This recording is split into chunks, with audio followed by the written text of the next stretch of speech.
음, 우리가 지난번에 그 커피의 다양한 세계적인 이야기를 나누다가 독일의 이야기를 했었는데요. 오늘은 이탈리아 커피의 이야기를 좀 함께 해볼까 합니다.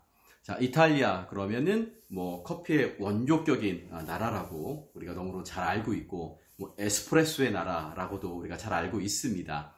자, 그러면 이탈리아에는 어떻게 커피가 좀 전파가 됐을까? 자, 유럽의 그 다른 지역과 마찬가지로 16세기 후반 그 지중해 무역을 통해서 이탈리아의 커피가 전해지게 되었습니다. 그리고 15세기에 이 베네치아의 식물학자였던 프로스페로 알피니라고 하는 사람이 이집트에서 커피를 이제 수입을 해왔고, 그 얼마 지나지 않아서 이제 그 커피를 통해서 그 베네치아에 커피숍들이 하나 둘씩 문을 열기 시작을 했고, 당시에는 이 커피숍에 뭐 지식인들, 뭐 경제인들, 어떤 이렇게 각종 사교 모임에서 아주 인기를 끌었다고 하죠.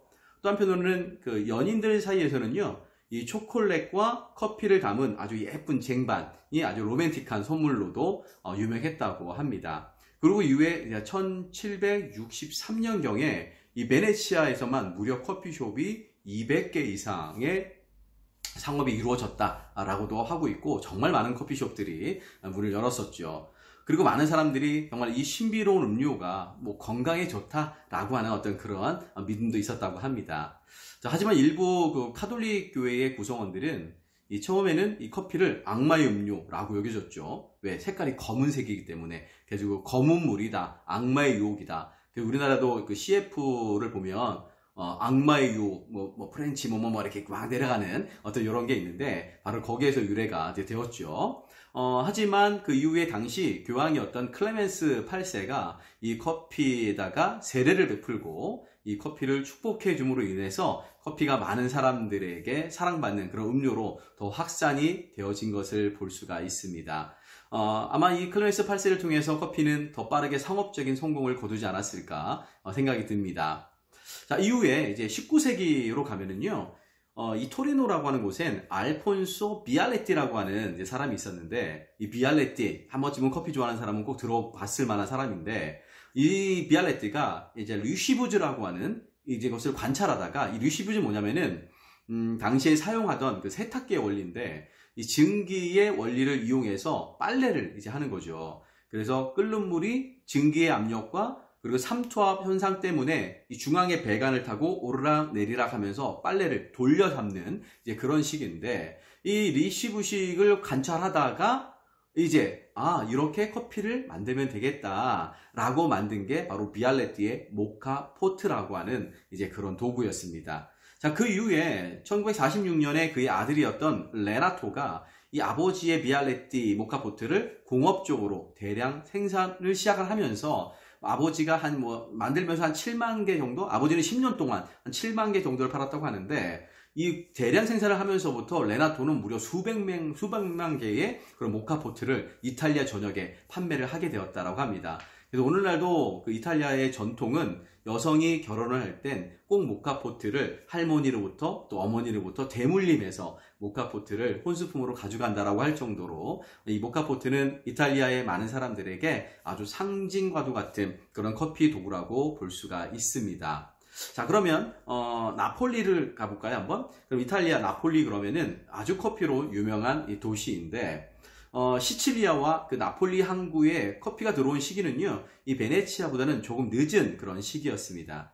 자, 일부 사람들은요, 이 나폴리의 커피가 처음 이제 소개된 해가 1614년 정도 경우라고 이제 이야기를 하는데, 어떤 작곡가이자 또 이제 탐험가였던, 그리고 음악 연주자였던 피에로 벨라가라고 하는 사람이 그의 친구들과, 그리고 의사들, 그리고 당시의 시인들, 그리고 이제 그리스 문학을 연구하는 사람들, 어떤 이런 지식인들의 모임에 이 사람들에게 함께 이 커피를 음용을 이제 했다고 합니다. 그래서 이제 아랍의 무슬림들이 이 끓는 주전자에 만드는 카베라고 하는데, 당시 아랍에서는 이제 커피를 카베라고 하죠. 이 카베라고 하는 음료를 이제 언급하면서 그곳 나폴리에 모인 사람들이 커피를 최초로 마셨다라고 합니다. 그리고 또 다른 사람들은 이보다 더 빠른 시기였던 14세기에서 15세기 사이에 그 이탈리아 그 살레르노의 의과대학에 이 커피가 약으로 사용되어졌다라고 하는 기록도 있다고 합니다. 또 그렇게 또 알고도 있다고도 하고요. 물론 그 전에도 커피는 약용으로도 많이 사용되었다라고 하는 기록들도 남아 있죠. 그리고 나폴리는 예술과 음악과 그리고 문학, 어떤 일상생활 속에서 이 상징이 된 커피가 나폴리 모든 사람들 가운데 어쩌면 주인공이 된 그런 역할이 되지 않았을까라고 생각이 듭니다.